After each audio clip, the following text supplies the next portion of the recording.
You participated in many discussions this weekend at Festival America, Joyce. You talked about what makes a family, you talked about couples, you talked about the America of Joyce Maynard. How does discussing your writing in France differ from discussing it in America?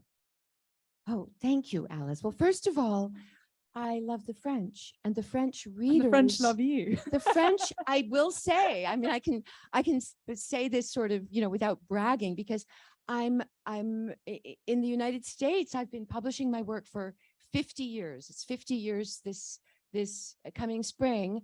But I'm actually much more appreciated in France, and I'm always asking the French, pourquoi? And I don't know the answer, but I'm happy that it's true. And it's very moving to me that stories that are so American in one way, my stories are rooted in, the stuff of American culture, that they communicate to women, and I hope to men. I never feel I'm writing just for women, across the ocean.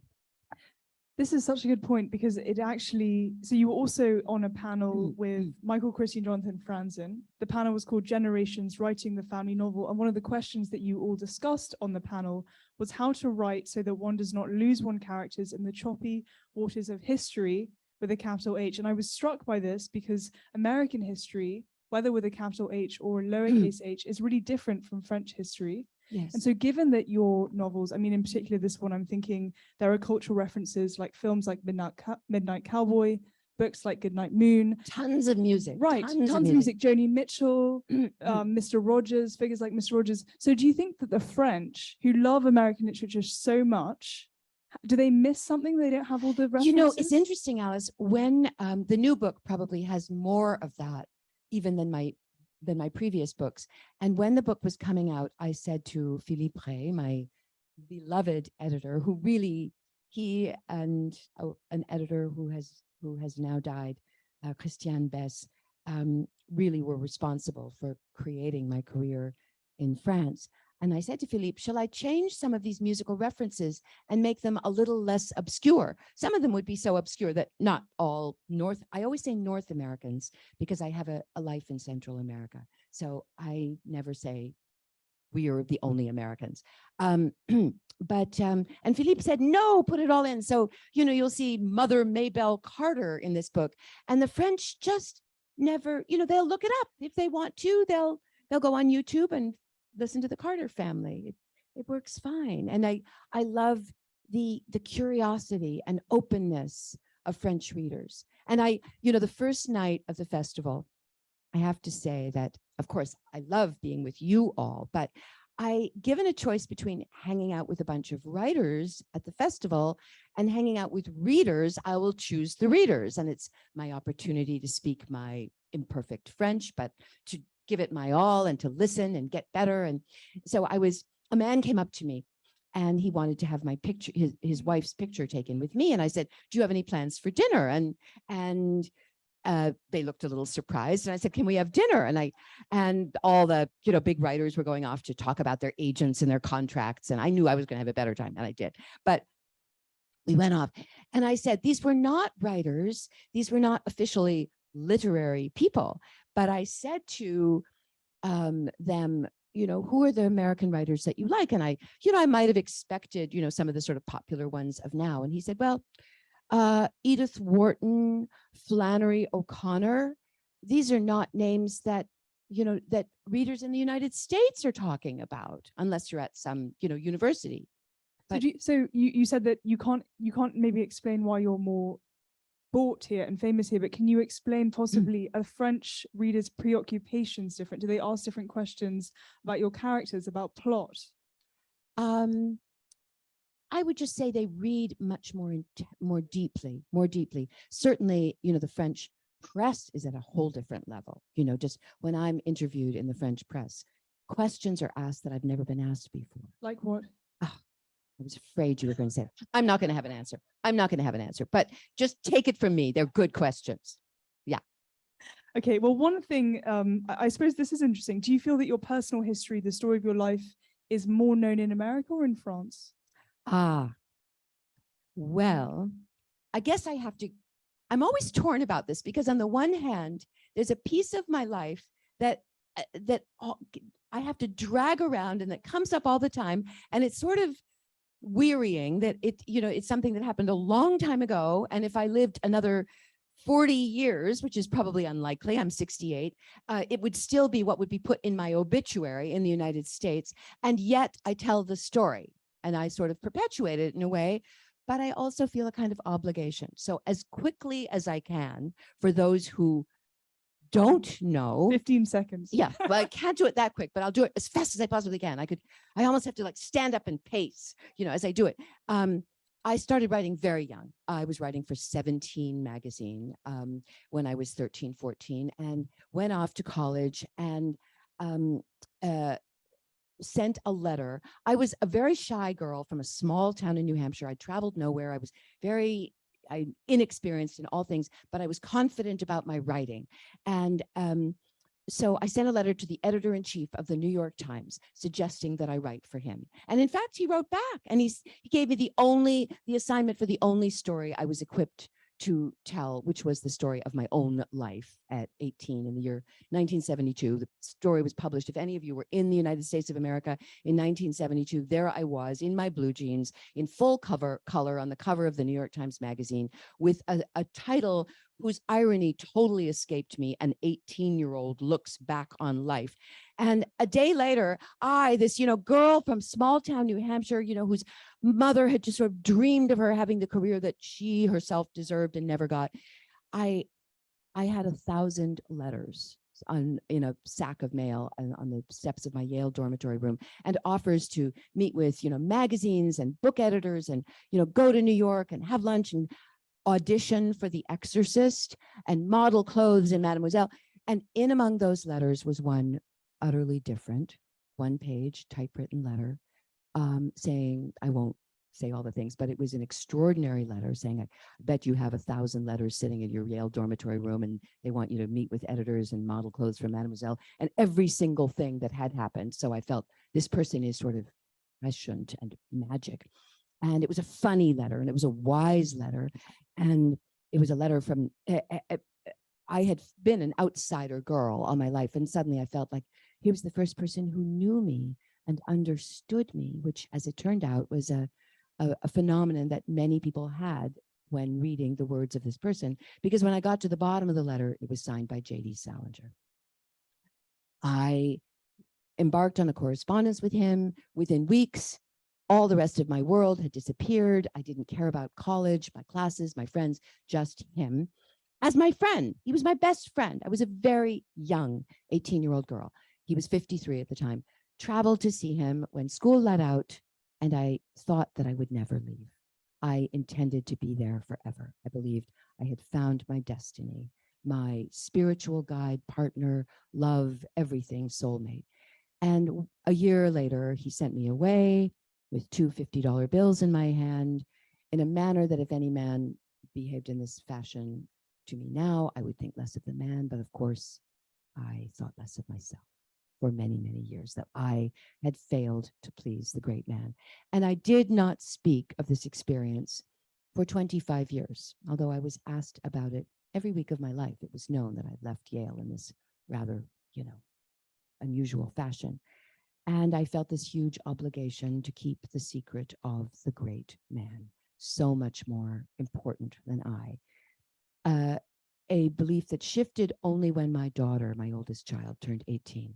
And I suddenly imagined the experience, which really transformed my life, and not in a good way. People sometimes say, oh, you must have learned a lot about writing. Well, actually, I already wrote. And I published a book in the US called At Home in the World that was that story. This was pre-Me Too, but not ancient history. I was almost universally condemned in the press. Maureen Dowd in the pages of the New York Times called me a predator, and that was actually not the ugliest thing that was said about me.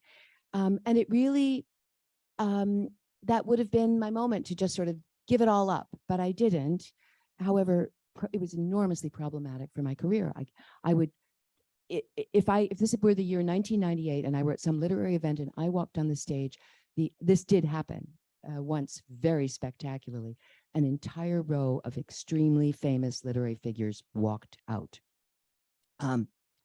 Cut to 2011, and I had managed to rebuild a career as a fiction writer, but the first paragraph of any review would always say she slept with Salinger. That's the identity of an American woman writer who's published 20 books, but in one mentioned this.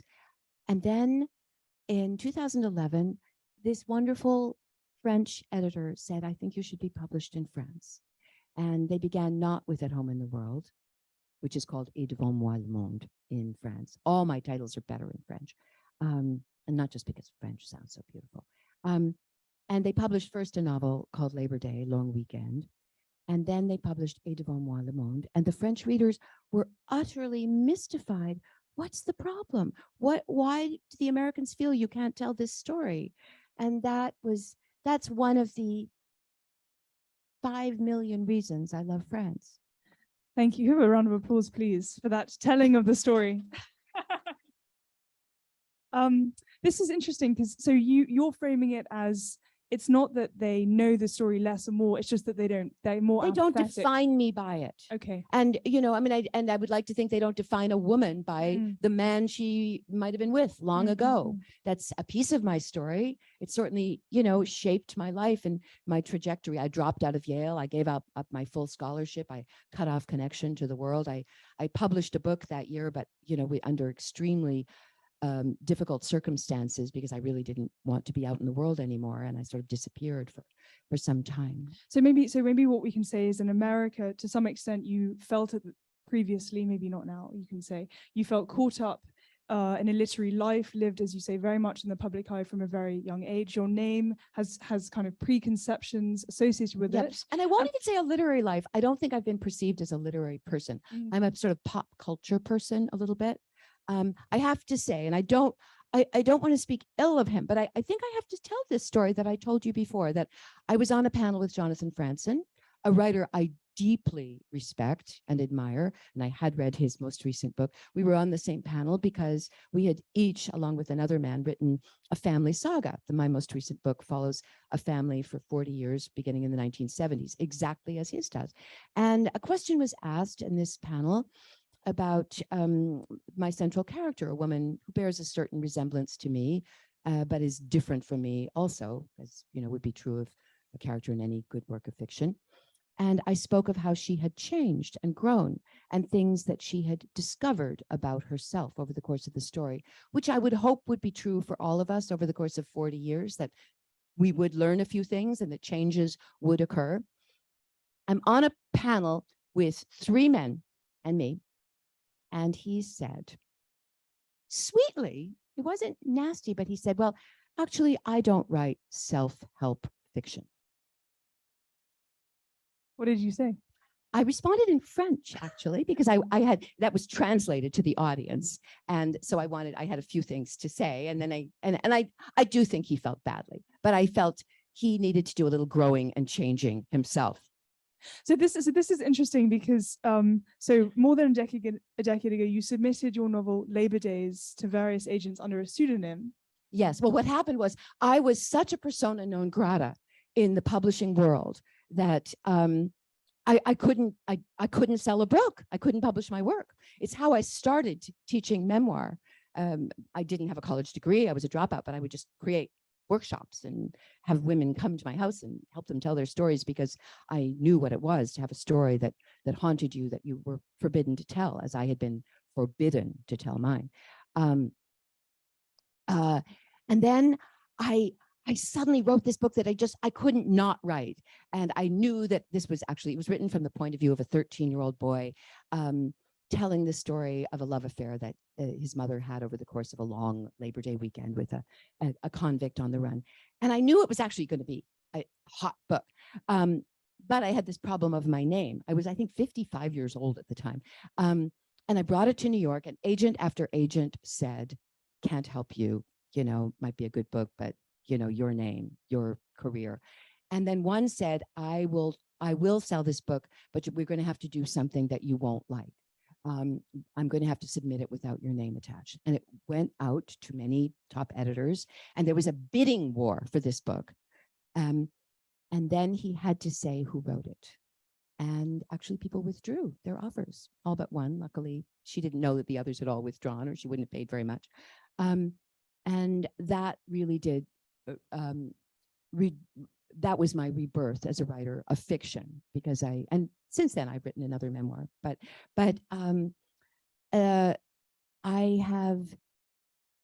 think that I have begun to transcend that in the United States, but never entirely, never entirely. And I don't feel like sitting here and whining about all the things that, happen with some writers and don't happen with me, but I get something that they don't get, which are these wonderful French readers. But this is interesting, because there's the parallel that struck me, Joyce, here between you submitting your book without your name and your enormous reception in France is an anonymity, and anonymity with a kind of opening a space for freedom and creation. Do you feel that opening in space here? Oh my God, yes. My God, yes. I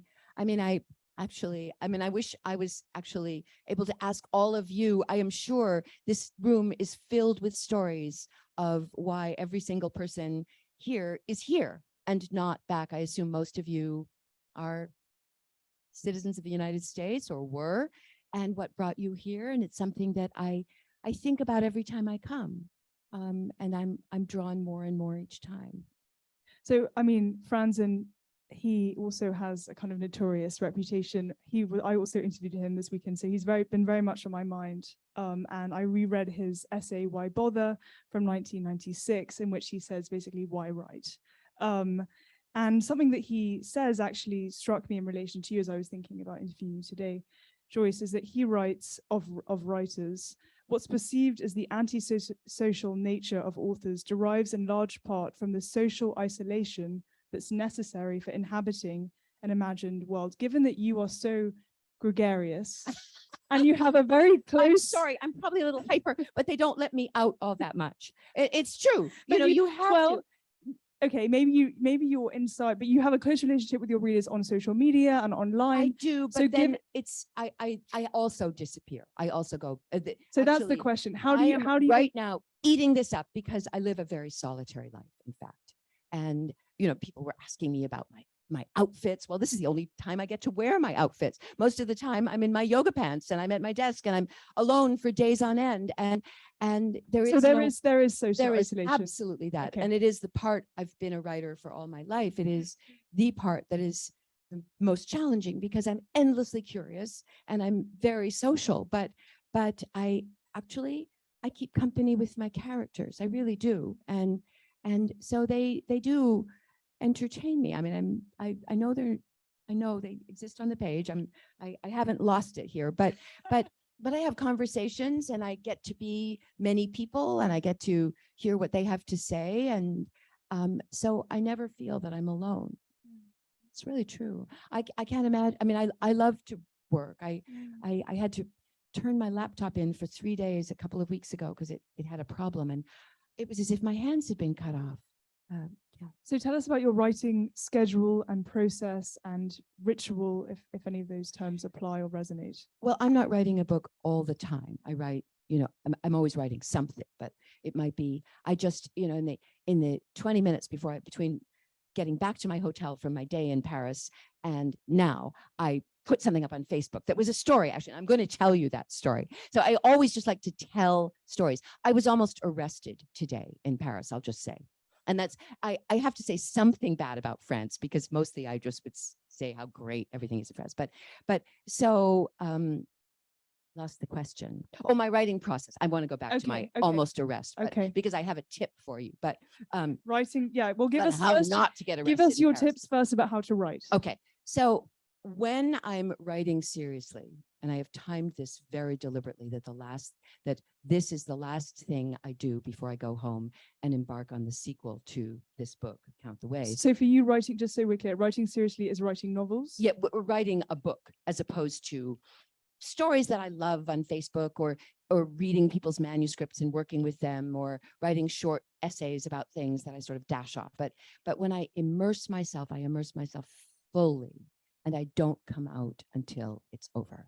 My hair may look a little strange at that point, but I will probably not come out for a long time. And in that time period, Or not a long time. It might be a short time. You know, people, I taught some high school classes, and a boy asked me, it's a question that often is asked, how long did it take you to write such a book? The time I spend doing this is not, I'm thinking, and then when I'm suddenly ready to do it, I've been thinking about the sequel to this for a year. And every night when I put my head on the pillow, I'm thinking, what about this character? What about this character? But I haven't written a word, which could be a little scary, but I'm excited, actually. So I'm going home very inspired by French readers and American readers, no doubt. And then I will do this thing, and I might do it surprisingly fast. You don't know at this point. You don't know how quickly it will come. I don't want this to sound like bragging, because it comes with another thing that is the opposite of bragging, a confession. As you know, Alice, I went back to college at the age of 65, 3 years ago, after the death of my very good second husband. As opposed to your very bad first husband. I won't say bad, but you know, we were not good for each other. We were not good for each other. And that marriage had ended a long time. So I went back to college, and I was very, very excited to be at college. I want to take art, I want to take history, and I wanted to take French. And it was kind of a mid-level French.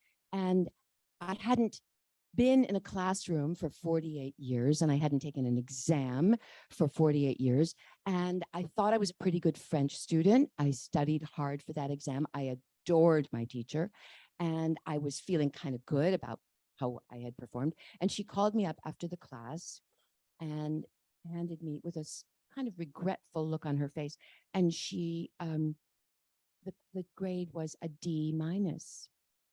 I'd never seen a D minus on a paper of mine in my life. But she asked an extraordinary question which changed my life. She said, and there are people in this room about my age, so this would be true for you too. She said, have you ever been tested for learning differences? Of course, nobody of my generation was. I was born in 1953. They just thought you were stupid. They didn't think I was stupid, but I wasn't a great student. And I carried with me constantly a secret about reading, because I can't read very well. Friends give me their books, and there's one in this room, and it's a huge problem.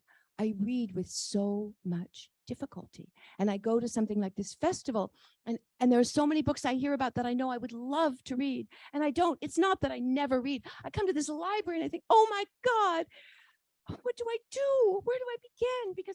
And I start, and I go very, very slowly, and I choose. Somebody was telling me about Céline last week, and I thought, oh, I should read Céline. And then he said, well, it starts getting really good on about page 400. And I thought, oh. So you were diagnosed, I was tested. Then I was tested, and I found out I had severe ADHD. But the gift of it, and for the first time, I could admit that. I could say, I have a problem. I mean, I have a thing. I won't even say a problem. That's me. That is who I am. And I've read the best I can. My sister, who has a very dry sense of humor, said, because I just started college at this point, and I thought I was going to study history and literature, all kinds of things. And she said, well, perhaps you can become an expert in haiku. So anyway, it was actually good news. And the flip side of that, which is what I wanted to get to for my process, yes, is that how quickly do you think you'll write your sequel? Focus. Okay. So when I am doing what I completely love and am completely into, the house could be on fire and I wouldn't notice. It was not true when my children were young. I never, didn't take care of them. But I can just go to my book. And so I have been known to write a novel in 12 days. That book, Labor Day, actually, that sort of revived my career, I wrote in 12 days that I wasn't really on the planet, and I've done that a few times. The sequel won't be 12 days, but I will. And in this very intense period, are you sleeping? Are you? I do always lunch? sleep. Are you talking to people? Yeah, are you shutting off? Not talking to people. No I will disappear texting? from Facebook. No, I won't go on the internet. I mean, just a little bit. There's some things I'll have to do, but I will pretty much be gone, and that will be joyful. That will not be an excruciating experience. I want to go back to your memoir, At Home in the World. But don't forget, I have to tell about how I got arrested. Okay, even though it's on Facebook. It is on Facebook, but how many of you are on Facebook? You're not. This is not a Facebook. So I'm going to tell you really quickly, and then we'll go back to the serious question. Oh my God. Okay, so we'll wait till the end. Ask your serious question. You can ask Joyce. I love your questions. So I want to hear your. Well, we love your answers. You mentioned At Home in the World. You mentioned your memoir. Yes. About Salinger, and you gestured. Pardon me. You're so good, Alice, but it's not about Salinger. It's about me. Right. And I always am. I'm very firm, as I was with Jonathan Franzen, who I also liked. But it was a book that actually, if anybody was the star of that book, it was my mother, probably. But yes. Good. Thank you. Sorry. No, thank you. No, this is good. You gestured towards an op-ed that you wrote in 2018 when you used the word predator, kind of riffing on this idea of predator prey. It was a brilliant op-ed that stirred many. I don't know did anyone read it in the room? Predator prey. Yeah. And you basically, I wanted to read a paragraph from it. So you say, this is in response, we were all moved by the response to the Me Too movement, and Joyce, for her part, wrote this. So last fall, she's speaking of 2017, when word of Harvey Weinstein's abuses of women in the entertainment industry overtook the press, followed by near daily revelations about other prominent and respected men accused of similar violations, I suppose this was the moment when my own experience, that of your relationship with Salinger, might be seen in a new light. I thought my phone would ring. The call never came. And though I believe that if my book I'd wrote 20 years ago were published today, it would be received differently, it does not appear that enlightenment concerning the abuses of men in power extends retroactively to women who choose to speak long ago and were shamed and humiliated to do so. So on the one hand, we have this very, used this word earlier, prescient account of your relationship, of your life, but it features your relationship with this older man. And yet, this is what really struck me, Joyce, and you talked about your time as a mother, as a first wife. Like many women, first wife, I didn't know I was a first wife at the time, but but like many women, turned out I was. Like many women of your generation, you married at 23. Your husband at the time was 25. You had your first child. I have to say, it wasn't true of many women of my generation. Oh, really? No. Okay. I mean, this is a little history lesson for you because you're young. But this is young. 23 to be married is young. Most sort of college type women, even though I was a dropout, in the year 1977, the last thing they were going to do was get married and have babies. Well, the earlier generation. The earlier generation, yeah. And as it happened, and this is true of the character in my book too, she's absolutely a feminist, but she's out of step with the behavior of many women of her generation. For her, she actually has achieved some professional success, as I had young. I think it kind of, went down a little bit, but young, for her, the most elusive thing was to be part of a happy family because she hadn't come from one. And she felt the only way she could be part of one was to give birth to it. And that was me. That part is me. So that's what struck me. On the one hand, you're writing, as we say, kind of prescient accounts of your coming to age very, very early. And then you get married but you say, by 30, I have 3 children under the age of 6. So how do you reconcile these two things because you wanted to give birth to a family? I did. And I actually always considered it an artwork. I mean, I'm not some sort of retro, everybody should go back to the kitchen and make pies. And some people, don't want children or can't have children or, have great lives. And there are many different ways to have a meaningful life. But at one point, my character in this book is visited by some years after, when her children are a little bit older, a young feminist academic who's doing a thesis about women and art and whatever. And this woman is very baffled by why my character Eleanor would be, cooking and having babies. And she says, and I would say that for me, that was an artwork. That was a form of art. And it wasn't the only art form, but it's part of what I try to do in my work is honor the forms of brilliance and accomplishment and extraordinary achievement of women that, who do not, feature in statues in parks. And I think that's why French, maybe it wasn't the big hipster crowd that was coming to get my books, but they were they were women who said, thank you for writing about our lives. And I tried to honor that. So let's talk about Count the Ways, since it's your most recent novel. So there is a real proximity to you and Eleanor. For sure. I mean, she was, her age is like mine. The book opens in the early 70s, and she's a very young woman. And she has, like me, had some success publishing a book. It's actually a children's book, a series of children's books that allows her to do something that I was able to do extraordinarily, because I grew up in a family with no money. She buys a farm. She buys a farm that's going to be sort of like the place where her life will happen. She buys the piece of real estate before she has the life to put into it. And that was me, actually. I did that after my young heartbreak. I bought a farm in New Hampshire and lived there in a rather odd, solitary fashion for some time, and eventually found my age-appropriate husband and had my age-appropriate babies. They were babies, and then had my age-appropriate divorce at age 35. And the book follows her journey through the years between that young love affair and the births of her children and the gradual unraveling of her marriage. One of her problems is that she's obsessed with protecting her children. And this was certainly me.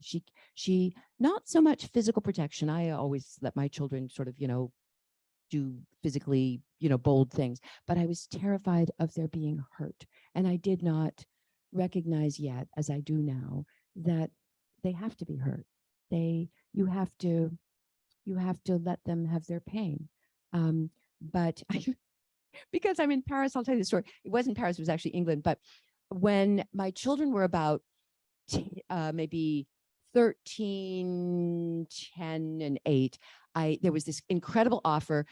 You could get a ticket to London, round trip, for $100. I knew I'd never otherwise be able to bring I was single parent, and how else could I bring my children to London? $300. Yes, I can do it. So we had a weekend in London, all expenses. I mean, we brought food. I don't know, we brought nuts or whatever.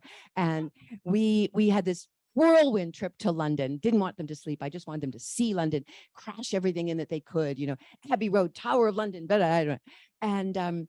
And they could each buy one thing. And my son, who was 10, wanted this set of these incredible juggling balls that were like leather, really good juggling balls, and they were not cheap.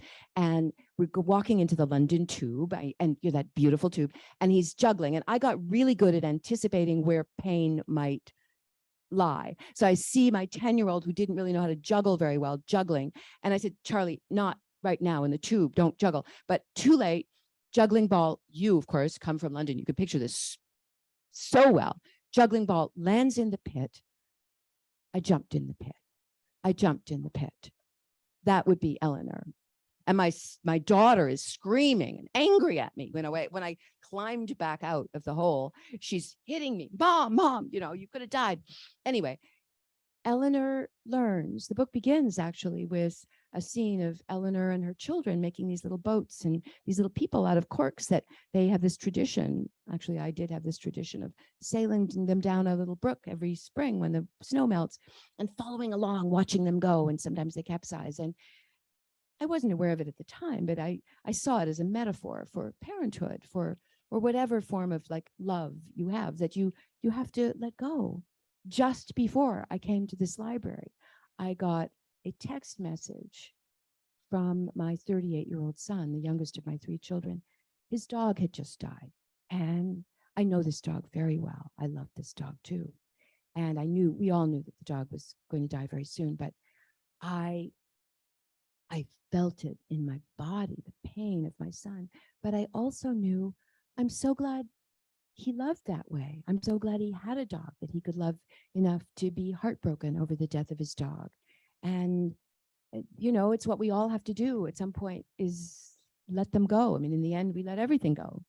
I want to ask, you bring up your son, and I wanted to talk about Al, who's the eldest child of Eleanor. He's a transgender man. And since discussions about representation abound in the literary world, especially the American literary world, I wanted to ask you about what you wrote at the end of writing about a transgender person. You write, Joyce, I wanted to include in a novel about many aspects of family, life, and parenthood the story of the transition of a child once perceived as a daughter to the person he knows himself to have been all along, a son, and to do so in a way that portrayed this situation not as a problem, but rather as a liberation. What would you say to the argument that you, as a cis woman, cannot write the experience of a trans man, or that basically if you're not the person on the page, you can't write it? Sure. Yeah. This is an important question. First of all, I didn't write the experience of a trans man. I wrote the experience of the mother of a trans man. And that's crucially different. I would not presume to write, as much as I really do believe that writers should be allowed to go beyond their own personal experience. And I'm deeply troubled by the current trend that, tells us we can only stay in our lane. And there's certain things I would not attempt. There was a man I was speaking with at the festival who came from Cuba. Am I going to try to write about Cuba? Never. No, of course I'm not going to. I could be an American going to Cuba. And in fact, I have a book coming out. Well, it's an interesting story that was canceled in the US. It's a book that I wrote after Count the Ways about a woman, middle-class Caucasian woman who, for reasons that I won't go into, there is a little germ of me in it. She's decades younger, has a tragedy in her family life, and ends up in an unnamed Central American country, and where she, for reasons I'm giving away nothing, she finds herself suddenly running a hotel in a small Mayan village. A big part of my life is lived in a small Mayan village in Guatemala, as it has been for many years. 2 years ago, my editor loved that book. A year and a half later, no editor that I could find in the United States of America would publish that book. I would defend Janine Cummins as well for writing a book, that went beyond her life. But she did, in fact, write in the point of view of the Mexican-American woman, which is, more of a question. I still think, the readers will decide if she did it well or did it badly. But this was not. It was not appropriative. But the gatekeepers are so nervous now. So where did I sell that book? So you see a real difference in France. It's coming out in France. You see a difference between the American literary world and the French literary world. Yes, in terms and of actually what they'll publish. Now a very small press in the US is publishing that book, not my Does it worry you, Joyce, that this is happening in the American literary world? Oh, of course. Yeah. Worry, there's so many things to worry about on this planet. I don't think the biggest problem on our planet is, whose book isn't going to get published. But yeah, it's a problem. And it's that writers and artists are being told what they can and cannot, which stories they are allowed to tell. Do you think it will come to France? I think I think you all know France much better than I do. But just the fact that my French publisher was baffled, and he said, he read the book and he said, I don't understand. And, as the French said about the publication of At Home in the World, what's the problem? We are both similar and very, very different, which is no doubt. This is fascinating. And this is why I was so excited to have this conversation, because I felt like your work raised these questions. One final question I have for you, and then we'll turn to your questions and comments. You mentioned the problems of the world. Looming among them is the climate crisis, climate change. And what struck me, the book is not set contemporaneously necessarily, but you say early on, here was one story you could count on, one that never changed. Spring, summer, fall, and winter. The water flowed on. And I think just as a member of my generation, I'm so attuned to people looking to nature for stability, when what we know in the century is there'll be no stability from nature. The seasons are already being disrupted. And also, I think in relation to you and your deep connection to New Hampshire, so in an essay that you also wrote for the New York Times, In Search of Full Colors, you write of New Hampshire. I was born and raised in New Hampshire, and though I have lived many places over the years, I set nearly every one of my novels in my home state. I give the towns fictional names, but in my head as I write, I carry pictures of the real places that inspired them and of the seasons in which my stories unfold. Given that these seasons are not stable anymore, and given that New Hampshire, like so much of the rest of the world, is changing, how do you reckon with this unstable setting as a novelist? You put it in a book. I'm so glad you asked that question. And I'm not a message writer. I don't write a book to sort of, tell people, how they should feel about, the issue of LGBTQ or, whatever, or climate change or, but race. I mean, my goal is always to tell a story and to put my ideas out into the world with characters and stories, not with polemic, certainly. I don't have a transgender child, but I know so many people who do. It's a part of life. Incidentally, here's it. So when a book is being published, I'm going to get to the climate one, but you have something called a sensitivity reader in the US who makes sure you don't do anything offensive. And there was a non-binary person who read Count the Ways and said that there was evidence of transphobia in the book because the mother was troubled when her daughter announced, that her intention to transition. As if our books are meant to portray characters who always behave exactly as they should. That we should never portray racism in a book because, or sexism in a book, or, we portray life in a book. And part of what happens with my character is she learns, she changes, she grows. I have always been fascinated, and maybe this is a particularly American thing, I don't know, with the intersection of the big popular and political culture around us and the culture of our home and our family. And I think, I know that I first felt it, I certainly, for the people in this room who were conscious in November of 1963, we all knew the experience of Kennedy, not Kennedy's assassination, not just, something that was happening in the newspaper, but in our lives, in our homes. Vietnam came into our homes because of television. And I love to create it's not even a backdrop, that my characters live in a world that has music of the times and ideas of the times, including bad ideas of the times. And one of the things that I'm very excited about in writing this book is bringing it into a future, which I have to say, I've kind of, I hate talking about COVID. We've all had too much COVID, but COVID will come, of course. Climate change will come. The banning of abortion will come in this book, which will go up to 2024.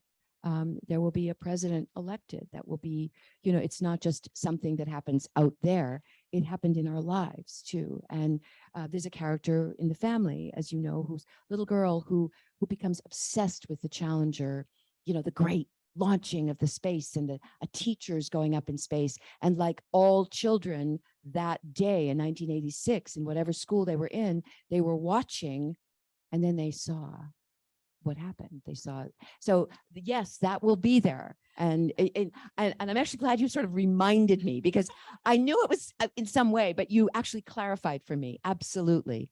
We have to see that in this book. And we will. How were you trying to fit it in? Because it has been made, arguments have been made that the very form of the novel itself cannot accommodate a crisis like the climate crisis. No, Do you feel? My gosh, I don't understand that. Okay. We talk about what people's houses look like and what people's clothes look, and do we not talk about what they're, what's happening in the world outside their door? Of course we do.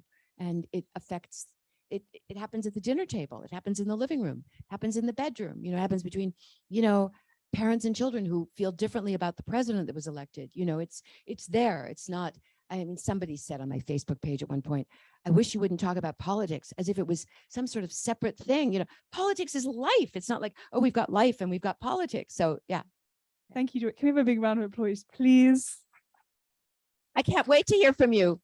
I can't wait to hear from you. I can't wait to hear from you either. Miss Emily Biggs will come with a microphone if there. And tell me just your first name too. And if you come from the US and you want to tell me where you come from, I'd love to hear that. I think we've got this one first was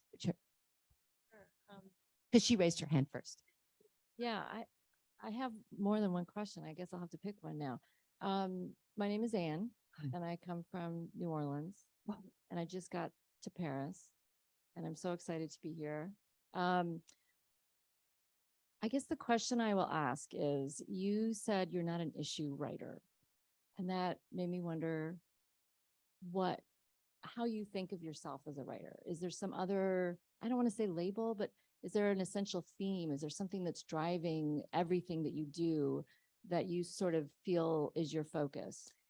In the days when we flew on planes more than we fly on planes now, every now and then somebody would ask me what I did, and I would say I'm a writer. And then they would always say, what kind of books? Like they were expecting me to say, to be able to give it a quick label: romance, thriller, mystery, And I got my answer down: the drama of human relationships. That to me, there's nothing more dramatic than that. What happens between men and women, women and women, men and men, parents and children, brothers and sisters, sisters and sisters, and that to me is everything. It is the world, relationships. So my books always begin there. They begin with characters, and it's why I'm not lonely when I'm writing, because I'm with those people. This woman here. Hi, I'm Jill from New York. I'm Jill. John's friend. You're John's friend. This doesn't have too much to do with the book, but I'm just really curious what happened to you today. Oh, okay. I'll tell you really quickly because I want Sorry. to hear your questions. All right. So I've been just loving Paris, putting all these, Facebook, and I set out to meet a French friend at Canal Saint-Martin. We were going to ride bikes. I didn't care about the weather, and I was not going to take a taxi. I was going to do the metro, and I got my plan of how I was going to change trains. And I took my first train, and then I got to Montparnasse, and I was going to take another train. And I take trains in New York, where you just get rid of your stub when you get off. So I get to this row of men, and they tell me no. And they don't just say you can't move forward. They say you owe €100. I thought they were kidding at first. And I thought, my French isn't as good. And I'd been congratulating myself. I did so well. And they were not kidding. And I argued with them. I said, you've got it wrong. And then I thought, okay, I'll use another one of my tickets. Here's another ticket. That didn't work. And then they said, we're calling the police. And I hope that you won't, feel less of me for this, but I just decided I couldn't be arrested today in Paris, and I had to make this appointment. So I ran away. If I could go, and they said, no, you wait for the police. And all these other people were saying that. Where you are. And so I had my sneakers on, and I just turned and I ran, and I blended into a crowd really fast. And I got on the moving sidewalk so they couldn't get on it. I would normally walk, and I disappeared. But I guess you all know this, that you have to keep your stub. They didn't tell me that. Nobody told me that. I've come to France for years. This has never happened. I've ridden on the metro. As soon as you said I was on the metro, that Oh. yeah. It's a classic. Yeah. But now And you know. I did write about it on Facebook, but I didn't want the bottom line to be, Americans thinking, oh, I'll never go to Paris, or I'll only take taxis, but just to know it,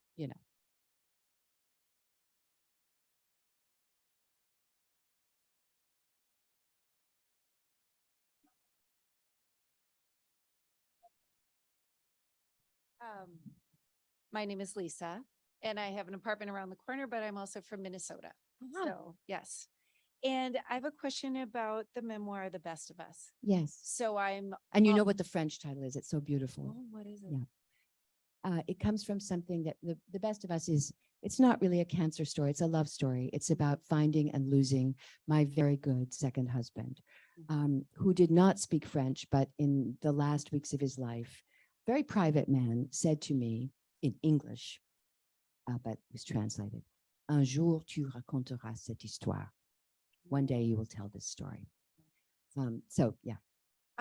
So I am also a widow, and a younger widow, but a long marriage, 32 years. So married at 21 Yeah. as well.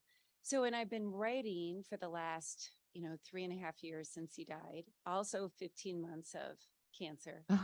And I just wonder, I think my story now is so different that it would have been a year afterwards. Do you think yours would as well? And how was it, deciding to do it, which, you know, I mean, I'm going to put in parentheses, soon after he died. Well, there's different stories. Yeah, Yes. I would write, a Yeah. different story now, as I've written about marriage and divorce and family and children and parenthood for as long as I've been a parent, which is 44 years. It's you don't just tell. I've written about the death of my mother. My mother died 32 years ago, and I'm still revisiting my mother's death from different angles. That particular story, it's funny because it's not funny, but I waited 25 years to tell the story that's At Home in the World. I began writing the story, as you know, if you read the book, I began writing the story about finding and losing Jim the night he died. I wrote nothing while he was sick in the 19 months between hearing the diagnosis and the night that I woke up in the middle of the night and I knew that he was gone, he'd been dying. I just lay there for about an hour, and then I did the thing that I've done all my life. I went downstairs, I made a pot of coffee. It was the middle of the night. There was no point calling anybody. And I began to write that book. I could write some more things now because there are more chapters in my life. I don't see him differently. My story with him didn't entirely stop. I think about him, particularly when I come to Paris, because we really fell in love with Paris. He was an American, but he came with me on that first book tour 11 years ago. But no, you don't just get to tell the story once. You can tell it many different times, different ways. Yeah.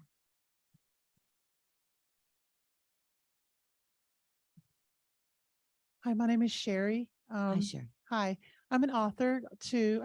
I come from Spokane, Washington, and I recently moved to Paris. My new novel is about a trans person. By the way, I'm not trans.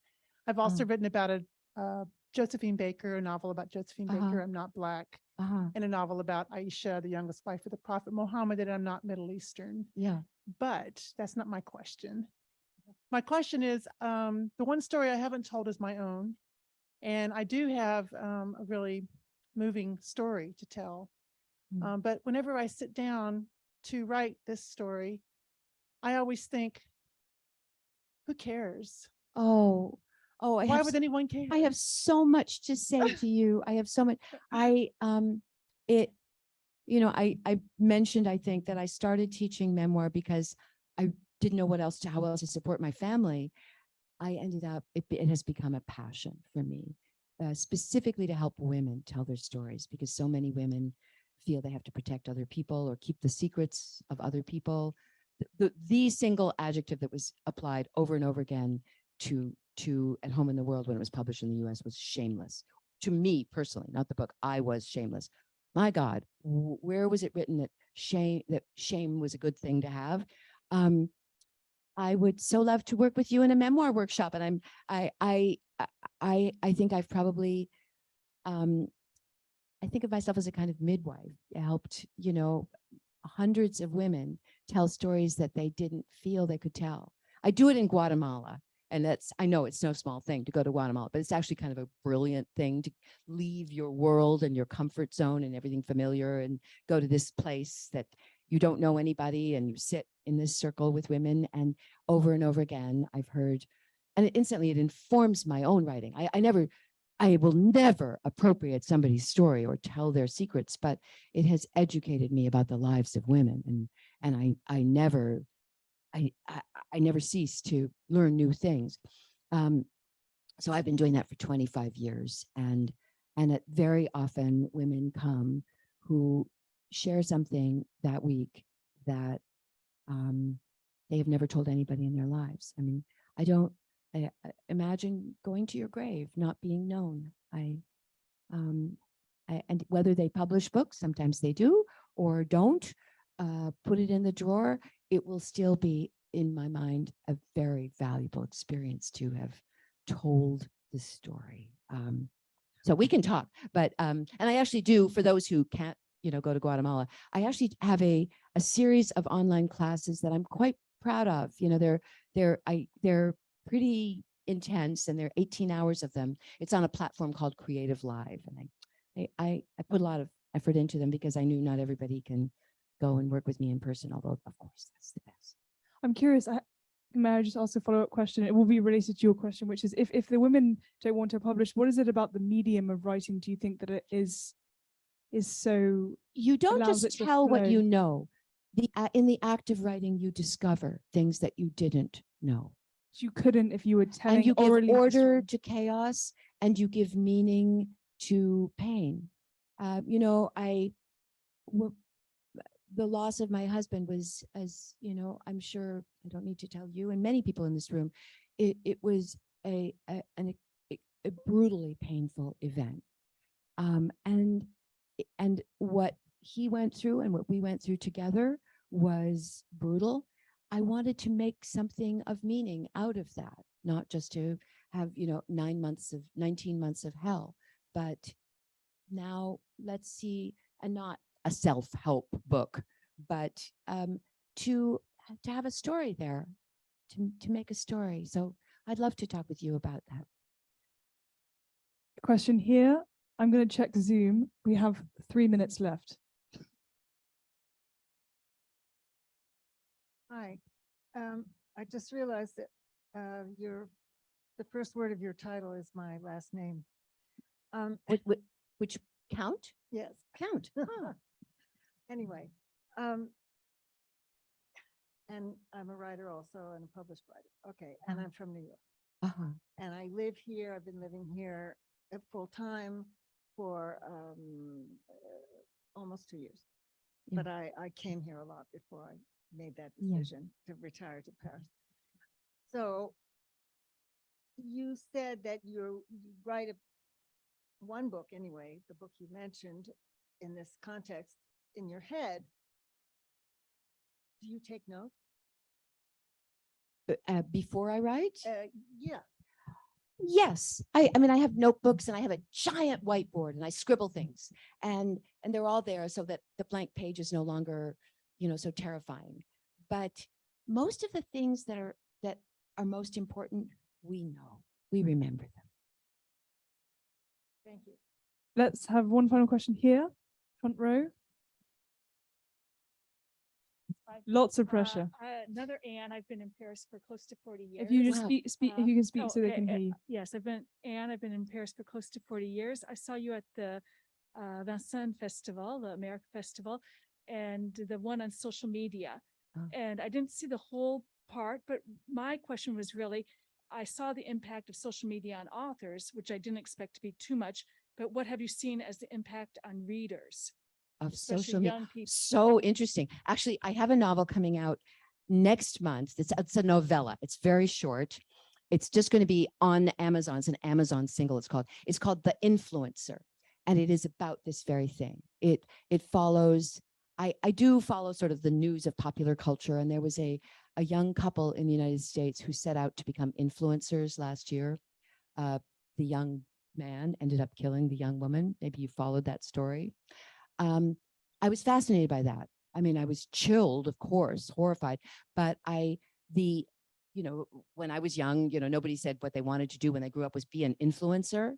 And do they have something to influence about? So, yes, it troubles me deeply. There were so many things that were different about being at Yale in 1970 and being at Yale in 2018. But one was that it used to be that I would go to the dining halls and there would be these spectacular conversations like we're having. And when I went back, so many people were looking at their phones. They were looking at their phones, which is why I so love to gather and to talk this way